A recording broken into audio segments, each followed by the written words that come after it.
আসসালামু আলাইকুম। প্রচন্ড গরমে সজনে ডাল এটা আমার খুব পছন্দের একটি রেসিপি। একদম প্রোটিন এবং ভিটামিনস, মিনারেলস এর দারুণ একটি কম্বিনেশন। দেখাচ্ছি কিভাবে করি। ডালটিকে সুন্দর করে ধুয়ে পরিষ্কার একেবারে সাদা পানি বের হওয়া পর্যন্ত ধুবেন ক্লিন করে।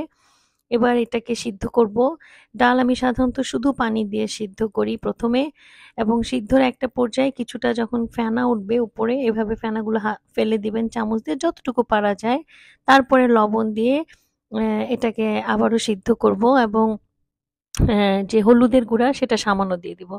অর্থাৎ লবণ এবং হলুদের গুঁড়া দিয়ে ডালটিকে ফেনা ফেলে দেওয়ার পর নেড়েচেড়ে ভালো মতো কিছুটা সময়, অনেক সময় একটু সিদ্ধ করেই আমরা সজনে ডাঁটা দিয়ে দিব। সজনে ডাঁটা কচি হলে ডালটা সিদ্ধ হওয়ার কিছুক্ষণ আগে দিবেন, আর যদি একটু এরকম বয়স্ক সজনে ডাঁটা হয় তাহলে একটু আগে দিয়ে দিবেন।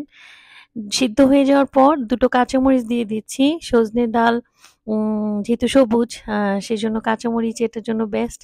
এবার আলাদা একটি ননস্টিকি ফ্রাই প্যানে ওখানে পাতলা ডালটা হয়ে গেছে, পুরো একদম সিদ্ধ। সজনে ডাঁটাও সিদ্ধ হয়ে গেছে। বাগারের প্রস্তুতি নিচ্ছি। আমরা তেলের মধ্যে দিয়ে দিব রসুন কুচি। ডালে আসলে আর কোনো মশলা, হলুদ ছাড়া আমি ইউজ করি না। পেঁয়াজ কুচি, দেশি পেঁয়াজ কুচি আর অল্প একটু রসুন কুচি।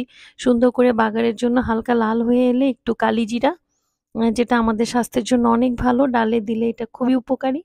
এবার এটাকে সুন্দর করে আমরা ডালের মধ্যে দিয়ে দিব। এভাবে রান্না হয়ে গেল আমার সজনে ডাল। এই গরমে পানির চাহিদা পূরণের পাশাপাশি এটি ভিটামিনস, মিনারেলস এবং অ্যান্টিঅক্সিডেন্ট দিবে। সজনে ডাঁটার ভিটামিন সিটা রান্না করার ফলে কিছুটা চলে গেল, অন্যান্য পুষ্টি আপনারা পুরো পাবেন। এই ডাল পরিমিত পরিমাণে ভাতের সাথে খেলে অন্য কোনো মাছ মাংসের প্রয়োজন হয় না, সাথে আরেকটু সবজি বাড়িয়ে নিলেই আপনার পুরো একটা মিল হয়ে যাবে। সো এই ডালটি সবাই এনজয় করতে পারেন এই গরমে।